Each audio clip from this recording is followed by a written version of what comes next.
I hope everyone is there now. Happy International Women's Day from me. My name is Manjoo Sharma Lalwani. I live in Sydney, Australia, and work for a company called Standards Australia in Sydney. Today I'm going to talk about being resilient in adversity. I am a mother, widow, uh, mother of two young men aged 26 and 20.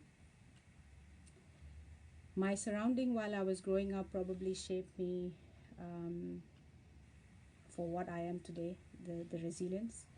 I was born in Imphal, Manipur, northeast of India, where growing up, most parents didn't talk about um, your marriage just because you are a girl.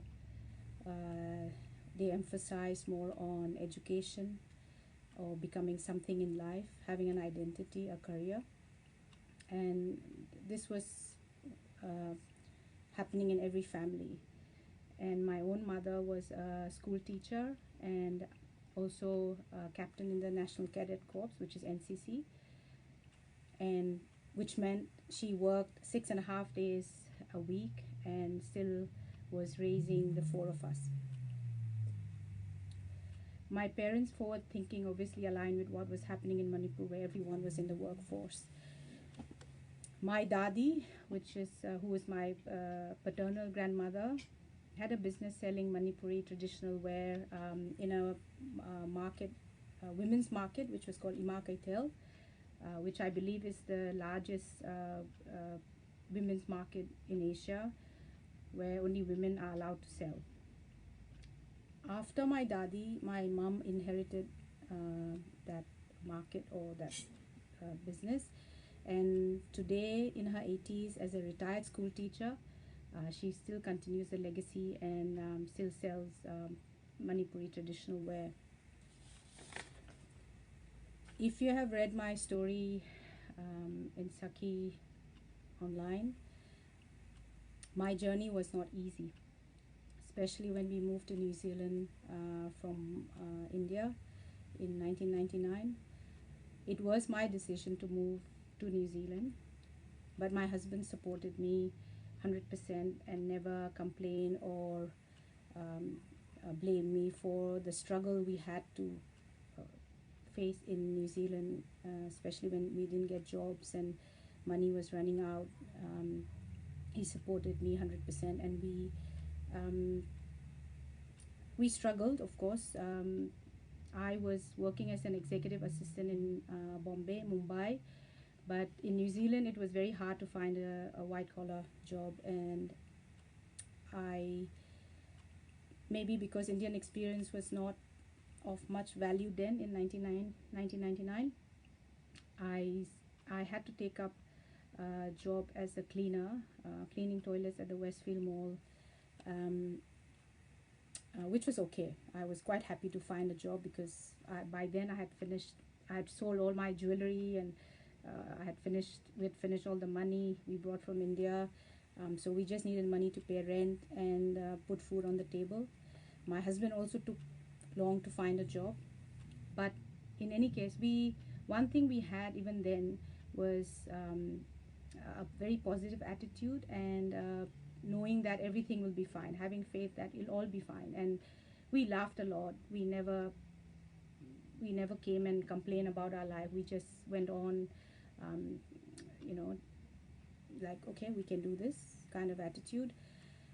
And in fact, at that point, the only toy we could afford for our son was the one that came with the Happy Meal, and I remember I didn't have a haircut or a trim for more than a year just to save that money, which was okay with me. I was fine, but I did it with the attitude that it's fine. We can manage without a haircut. And I remember this particular incident where I stood in the line, Macca's line, to get a softie ice cream. Probably it was 50 cents or less, I can't remember. But as soon as it was my turn to buy the softie, I actually came out of there because I felt I couldn't spend that 50 cents on me for an ice cream. But yes, the one thing that kept us going again was being happy, not looking at what we didn't have, but what we had. We had each other. We could laugh, whatever we ate, whatever we did. But anyways, as we all know, hard work pays off, and I did land up getting a job as a personal assistant. And of course, from there I went to many other companies to work with, and eventually I did work for a local government in Auckland before I left for Sydney, Australia in 2006, which was the four of us, my husband and my two sons. I was married for almost 24 years before uh, my best friend, my husband, Dinesh, passed away very suddenly while we were on holidays in India in January 2018. And probably the sad part was 2018 was supposed to be our year where we had many plans. The year that he would stop working night shifts and weekends, as we hardly had weekends together because he did a job that required him to work weekends. 2018 was the year where our eldest son was going to start a job at KPMG after a 5-year double degree, and that was a year where we could breathe a bit, knowing that our eldest son was going to be financially independent. But he passed away very suddenly, so he never got to see his son go to work um, in a suit. That's what he wanted to see. Sorry, I thought I won't get emotional. I thought my tears had dried up, but I guess I had to stay very strong for my boys, because one was starting a career of a lifetime, and the younger one was in year 12 HSE. But one thing I kept telling my boys was, Papa worked really hard for a good future for them, and they had to do very well in life, and not doing well because Papa passed away would be a waste of his hard work, and that would make him very sad wherever he is. And also that, sadly, but they are not the first ones to lose a father, and they had to make Papa really proud by doing well in life. And I also had to make them understand that this is life. You can't get angry because he passed away, and we all have to one day leave this world and go. But while we are here, we do our best and continue living life. As for me, I went back to work the same month. My work is very supportive, and they actually asked me to take time as long as I needed. But I felt happy going back to work. I had been with Standards Australia for almost 13 years then. It's almost like my family. So I went back to work. But yes, it was not easy for us. But I remain a very positive and a resilient person, adopting the glass half full kind of attitude. I was on the verge of getting into, I think, mild depression. But the minute I realized that I was getting there, I pulled myself out. I learned to deal with grief and despair. I also went to grief counseling through work. I went back to the gym, workouts, yoga, meditation in a big way for my physical and mental well-being. Besides that, I also read a lot of books on spirituality, which actually gave me a lot of clarity from a spiritual perspective.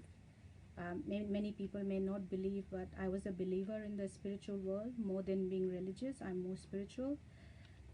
And I also went and did Reiki healing, and it really helped me. It really helped me heal, and I remain positive.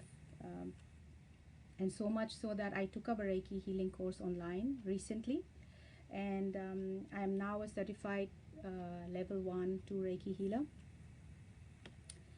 Coming to the loss, it's been 3 years now. We are all doing well, healing. But yes, one thing that really helped was I was financially independent. I have been working ever since I can remember. Work kept me busy. I felt accomplished. My work requires me to travel overseas as well, which I did. I didn't stop any of my work, my meetings, because of his passing. And I didn't want, I'm sure he wouldn't want his passing be a reason for me not to do well at work. So I motivated myself with that my husband would want me to do really well, especially since he supported me so much in my career. But yes, to show my vulnerable side, I have howled in my shower. I have howled the whole night, crying, woken up with my pillow soaked in tears. But I would get up, get dressed, go to work. Until now, I have never once felt the need to ask, why me? I have never done that in my life. Whatever happened in my life, I have never asked, why me? I've always accepted whatever came to me, good or bad, positively. And also, I'm not the first one to lose a partner. I also find peace in knowing that one day we are all going to unite in the other world. So eventually, that's the destination.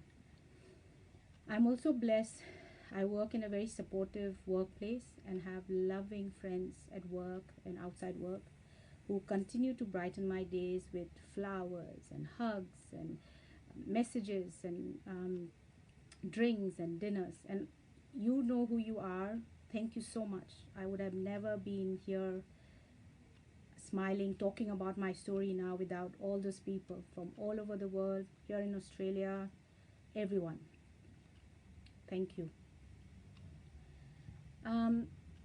So to help people probably deal with grief and be resilient, I guess I just want to share a few things that I have always adopted in life, but more so after my husband's passing, I've made sure that these are my priority. Is practice being grateful. I am extremely grateful no matter what happens in my life for everything I have. My friends, my family, job, health, experiences, even if they are bad, they make you wiser and you learn from them. Also pay close attention to your sleep and food habits. If you have kids, involve them in healthy eating habits. Educate yourselves on the benefit of healthy and nutritious food. Take up some form of regular exercise to be physically or active. If you don't like the gym, go for walks. I love the gym.